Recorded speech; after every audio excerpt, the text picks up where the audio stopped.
You're listening to a Roddenberry podcast. Welcome, everyone, back to Mission Log Engage, the episode where, well, actually, it's not really an episode. Well, today is an episode. Today is It's more one of a series, episode out right? of many, but it Out is of a many. series. Yes. Yeah. So welcome to this particular episode of Mission Log Engage, where we read your comments on the air and engage with you.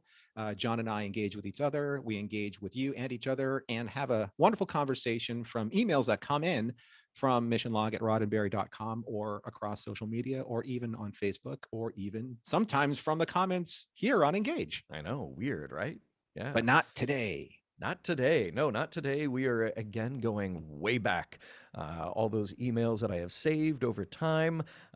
We have an email here from Vince from 2018. And he says, TNG was my Star Trek. It was the series that got me hooked on the franchise. But DS9 was the series I fell in love with and is still my favorite. So maybe that does actually make DS9 my Trek. The way the show handles its characters over the seasons is the best of any Trek. We get amazing looks at each character, and we even get three-dimensional views of the guest cast over time.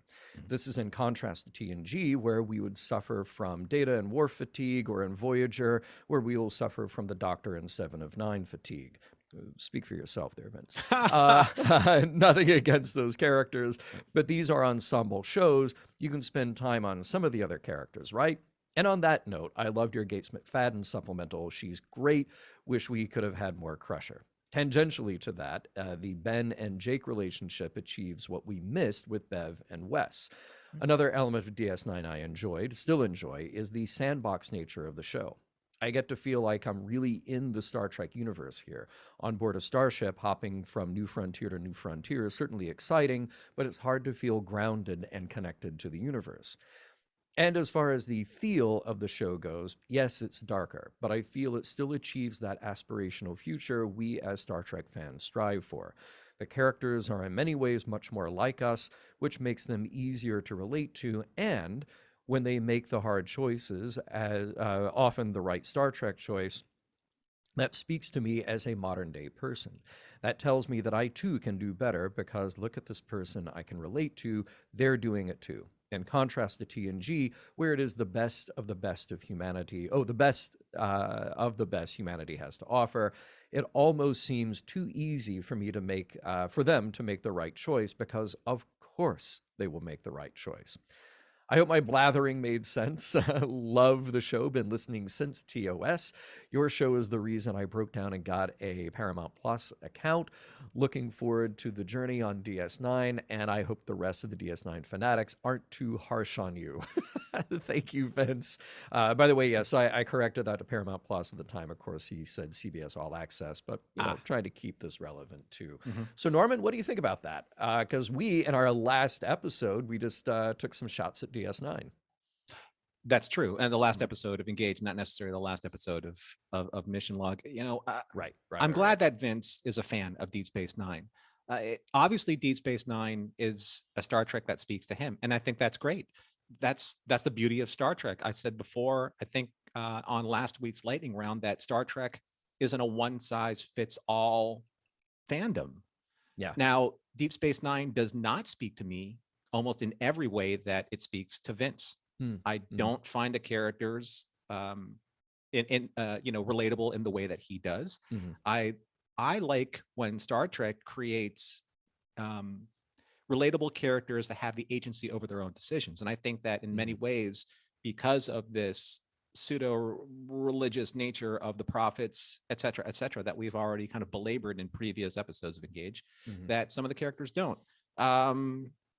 I had to roll my eyes here a little bit. And these, again, I respect your opinion, Vince, but when you said suffer from Data and Worf fatigue, I'm already done with Worf.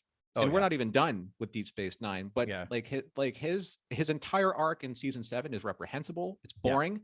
And I'm done with that. I much preferred him on TNG.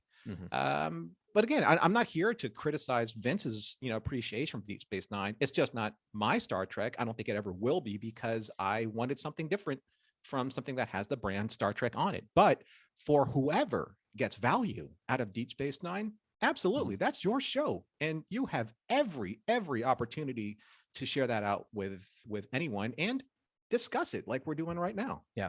You know, it's funny, a couple of days ago on this very show, actually, the previous episode, we talked about, you know, what characters do we relate to? And we both picked characters from Enterprise because that it kind of hits the sweet spot where it's like, this is somebody who is relatable, but is also aspirational.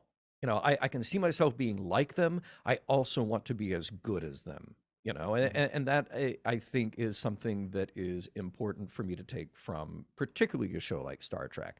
And I'll meet Vince definitely halfway here, probably more than halfway, and say, yeah, I get it. You know, there's character fatigue across any of the series. You know, depending on what you're getting out of them and who particularly holds interest for you.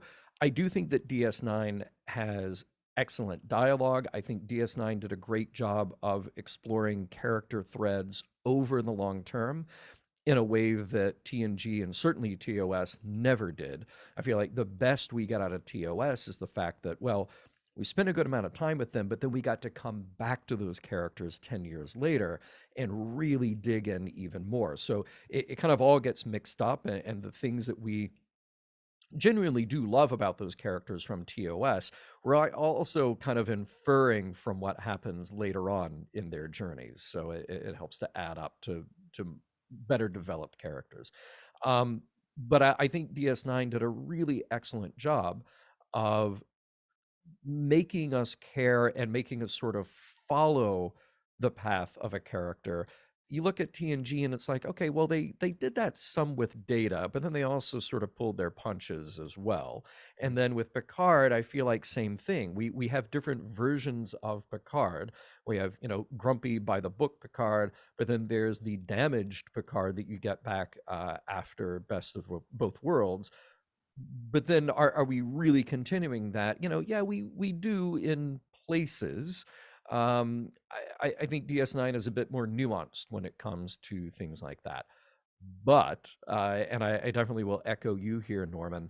Um, there are things that I can't relate to with these characters on DS9 because there's something that is partially unrelatable, but also not inspiring. Also, you know, it's very easy to look at a TV show, you know, characters in any TV show and just go like, well, they've got it rough too, and so do I.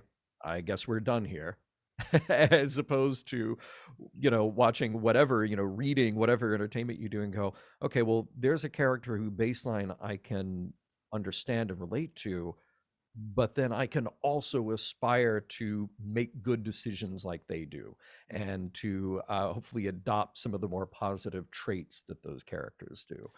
So, oh, go Yeah. ahead. Well, I mean, there's a scene in the Drumhead. I love going back to the scene Mhm. where Picard and Worf, they're in the ready room, and not the ready room, that's Picard's room, in the conference room. And, or maybe it was the ready room. I don't remember exactly. Anyway, I can relate to Worf when Worf says, the Federation has enemies. We must seek them out. I understand that. Sure. Yeah.